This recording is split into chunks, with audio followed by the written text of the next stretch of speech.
Hello and welcome to LJE News Update. Let's take a closer look at the stories making waves across the country. My name is Omotola Adeleke. Grid failures raise fresh fears as Peter Obi slams Tinubu over power crisis.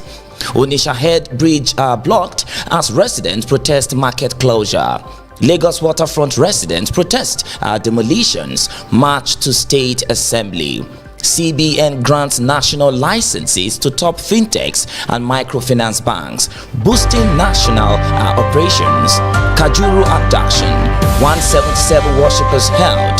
Terrorists demand 250 million naira and 20 motorcycles for release. CAF may review goalkeeper towel and its rules after AFCON controversies. Let's move on to the lead story.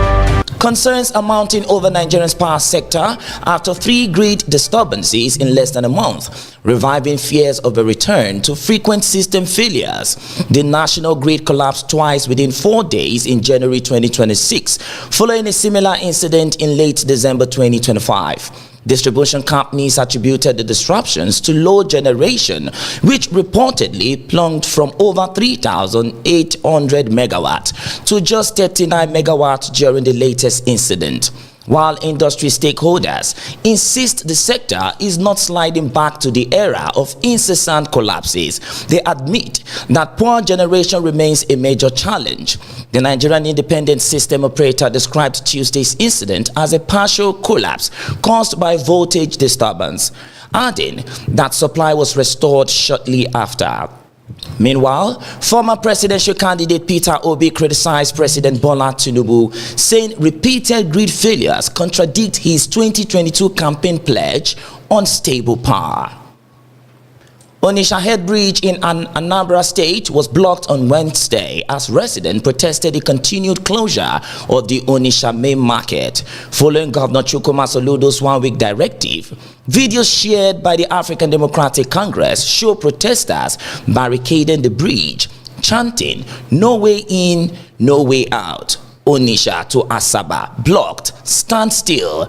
Tension rose as some demonstrators held firm while others fled, disrupting traffic in and out of Anambra State. The protest follows Tuesday's market demonstration, where traders carried placards and chanted solidarity songs, including support for detained IPOB leader Nnamdi Kanu. Slogans such as "Soludo, we no go grio," and "Say no to Monday" highlighted public dissent over the government enforcement of the sit-at-home order. Also, the Anambra State government has directed traders in 12 additional markets to resume full business activities on Monday, warning that non-compliance could result in temporary market closures. Residents of Lagos waterfront communities on Wednesday marched to the Lagos State House of Assembly in Alausa, protesting ongoing demolitions and forced evictions. Organized by the Coalition Against Demolition, Forced Eviction, Land Grabbing and Displacement, the rally began at Ikeja under bridge with protesters carrying placards reading "Save Our Souls" and "Stop the Killings, Stop Demolition of Our Homes." Activist Hassan Soweto condemned evictions aimed at rendering communities homeless, while police accompanied the demonstration despite rejecting prior notification. Allegations suggest the demolition served private interests for hotels and luxury development.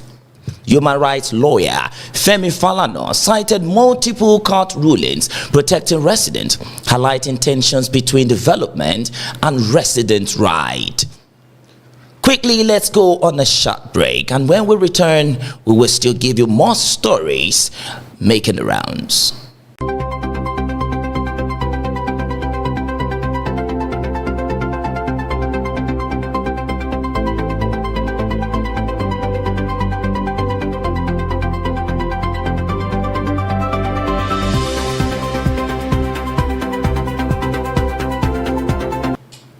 The Central Bank of Nigeria, CBN, has upgraded the licenses of major fintech companies and microfinance banks to national status, allowing them to operate nationwide after meeting their regulatory requirement.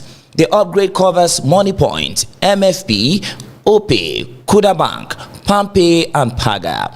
whose rapid growth through mobile platforms and agent networks has overgrown their former regional licenses. CBN's Director of Other Financial Institutions Supervision, Yemi Sholoja, confirmed the development in Lagos at the annual conference of the Committee of Heads of Banks Operations, noting that the firms were already operating across the country.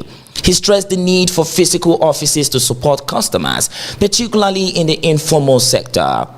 With national licenses, the institutions face higher capital requirement, including 5 billion naira for national MFPs, as the CBN strengthens oversight of digital finance. Days after the mass abduction in Kajuru, Kaduna State, village head Ishaku Dan Azumi revealed that terrorists holding 177 worshippers are demanding 250 million naira and 20 motorcycles for their release. The attack, which targeted 3 churches during services on January 17, 2026, affected Cherubim and Seraphim 1 and 2 and Ekwa. 9 days later, over 100 remain in captivity. Meanwhile, in Erimokwe Ekiti, Mobile local government area, gunmen abducted a pregnant woman, a nursing mother, and 3 others, demanding 100 million naira from their families. Authorities' response has been limited, raising concerns over the safety and timely release of the victims.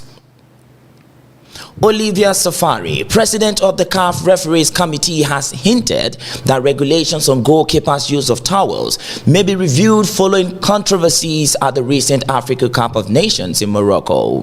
The issue emerged during Nigeria's semi-final against Morocco, where Super Eagles goalkeeper Stanley Wabali was distracted by interference with his towels. Similar scenes occurred in the final involving Senegal's Edouard Mendy, whose towels were repeatedly handled by officials and players.